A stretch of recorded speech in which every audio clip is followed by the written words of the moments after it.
Hey everyone, thanks for joining me today. My name is Takhsh. I'm an immigration attorney from Chicago.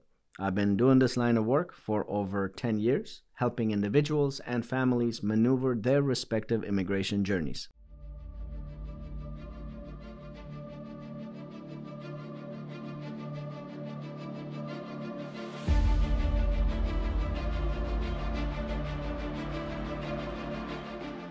One topic that has been coming up quite a bit lately involves the I-864 Affidavit of Support. Specifically, our client comes to us, being the petitioner, and tells us that he simply does not have enough income in order to show the US government that his spouse is not likely to become a financial burden. Because remember, that's the whole point of the Affidavit of Support. Vouching for your spouse, telling the US government that she is not going to be a financial burden. In some situations, the petitioner is able to get a joint sponsor to step in his shoes in order to provide an I-864, the required tax returns, and we're good to go. In some situations, however, the petitioner is not able to get a joint sponsor. And so in that situation, we ask our client whether he has any assets that we could use to supplement the difference.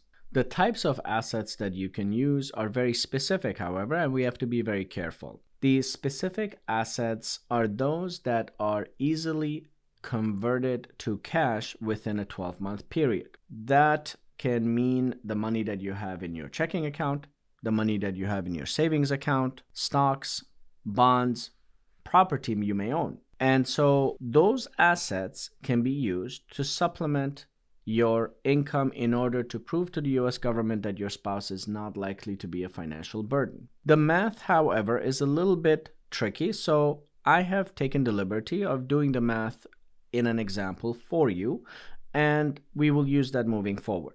So let's say you have a household of 3 people. You have the petitioner, you have the petitioner's child from a previous relationship, and the spouse for whom he has filed the immediate relative petition or is about to file the immediate relative petition. We know that the household is 3. So we would go to the poverty guidelines for 2022 in the United States, and we would look for the dollar amount that corresponds to a household of 3 people. In our example, if you were to go to the poverty guidelines for 2022, you would see that for a household of 3 people, that dollar amount is $23,030.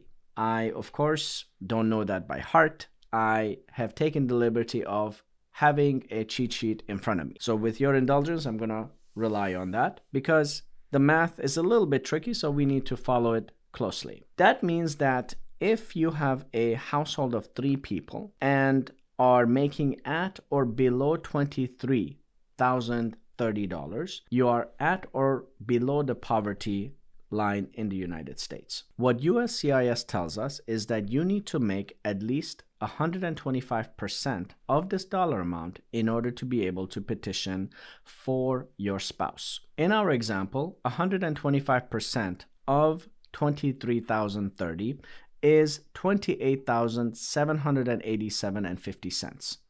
Also, let's say in our example, the petitioner is making $25,000 a year. Clearly, he is making less than the $28,000 that we just mentioned. So how do the assets come in? Well, we would take $28,787.50, which is, remember, 125% of the dollar amount that corresponds to his household, and we would subtract $25,000 from that.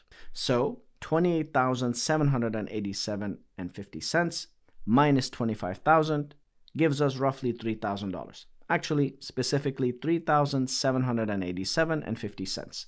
That's the difference. That's the dollar amount that makes up the difference between those 2 numbers. The rules say that we need to take that dollar amount and multiply it by 3. Doing so is going to give us $11,362.50. So therefore, the assets that this individual must have in his bank account in the form of bonds or stocks, what have you, must be at least that. Of course, we don't want the dollar amount to be exactly $11,362.50. We want it to be at least that. So hopefully $13,000, $14,000, $15,000, if not more. And we can therefore easily supplement the financial records to prove to the U.S. government that the petitioner is able to financially vouch for his spouse. Hopefully you found this video helpful. And if you have an immigration issue or question, always feel free to reach out to us or leave a comment below. We're always happy to hear from you.